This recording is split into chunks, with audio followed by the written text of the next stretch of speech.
நண்பர்களுக்கு வணக்கம். இந்த ஆள் உயர சொரை பற்றி சேனலில் வீடியோ கொடுத்தப்போ நிறைய நண்பர்கள் ஒரே ஒரு சொரக்காயை பறித்து சமைச்சு காட்டியிருக்கலாமேன்னு கேட்டிருந்தாங்க. நான் எந்த சொரக்காய் நல்லா நீளமாக வருதுன்னு பார்க்குறதுக்காக அறுவடை பண்ணாமல் விட்டுருந்தேன். இப்போ அந்த கொடிகள் மறுபடி கொஞ்சம் பிஞ்சுகள் போட்டு காய்க்க ஆரம்பிச்சிருக்கு.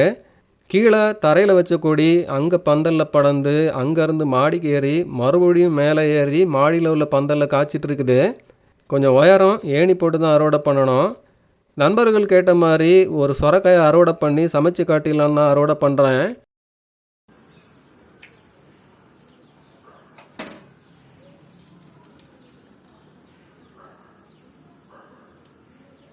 இது 2வது செட் விளைச்சலுங்கிறதுனால நீளம் கொஞ்சம் கம்மியாக இருக்குது.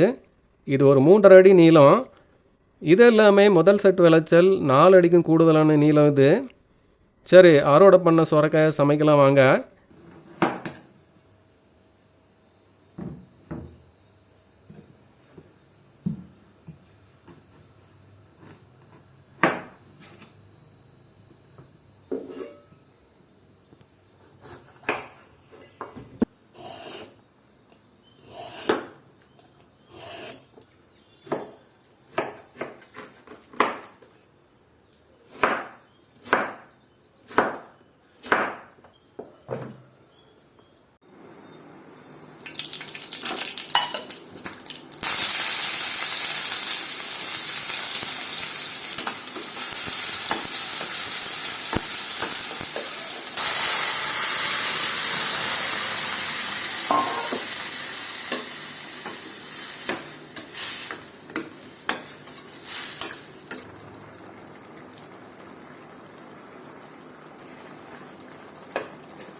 ஆள் உயர சுரையில் செஞ்ச கூட்டு சாப்பிட்டு பார்க்கலாம்.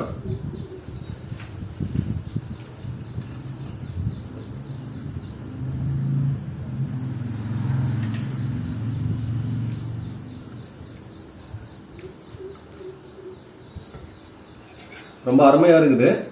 சுரக்காய் கூட்டு, நார்மல் சுரக்காய் கூட்டு தான். குடுவ சுரை, சிட்டு சுரை மாதிரி ஒரு நாட்டு சுரக்காயில் செஞ்ச கூட்டு எப்படி இருக்குமோ அந்த அளவுக்கு நல்லா இருக்குது. நம்ம தோசைக்கு தொட்டுக்கிற மாதிரியும் சாப்பிட்டுக்கலாம், சாதத்துக்கு தொட்டுக்கிற மாதிரியும் சாப்பிட்டுக்கலாம். அந்த அளவுக்கு ஒரு அருமையான கூட்டு இது. இந்த ஆள் உயர சொரக்காய் விதைகள் ஆடிப்படத்தில் தாங்க ரெடி ஆகும். அப்போ சேனலில் சொல்கிறேன்.